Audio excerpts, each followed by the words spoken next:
Depression is a disorder that afflicts over 320 million people worldwide, but we know so little about it.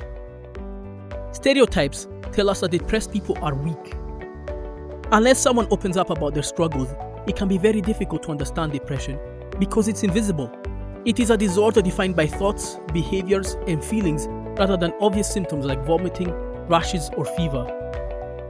Those who have experienced depression are all too familiar with comments from misguided friends, such as "snap out of it" or "just get up and do something." Even those with depression might have a hard time trying to understand what they are experiencing, and they often blame themselves for not being able to snap out of it.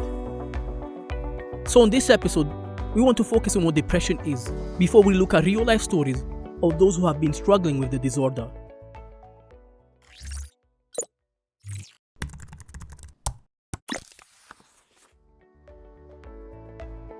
A brief glance at the literature shows that the symptoms of depression must last at least 1 week and are often cyclical, meaning that the symptoms can come and go over a period of months or years.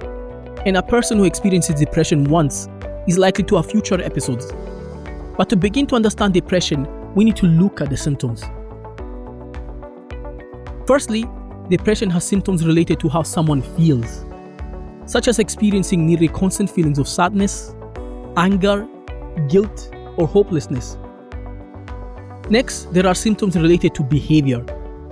They include social withdrawal, a lack of energy, low motivation, poor concentration, sleep problems, or significant changes in one's appetite.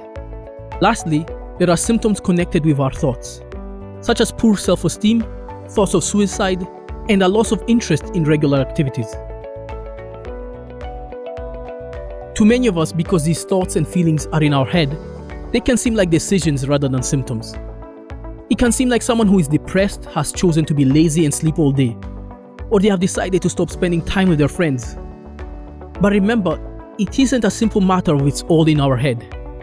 Our thoughts, our feelings, and our behaviors are all influenced by a complex series of chemicals in our brains. Even though we have a poor understanding of exactly what causes depression, researchers have an idea of the factors that influence the development of the disorder. Depression has been linked to problems or imbalances in the brain's neurotransmitters, serotonin, norepinephrine, and dopamine. The evidence is somewhat indirect on these points because it is very difficult to measure the level of neurotransmitters in a person's brain. But what we do know is that antidepressant medications used to treat the symptoms of depression are known to act upon these neurotransmitters and their receptors. We also know that genetics play an important role in depression.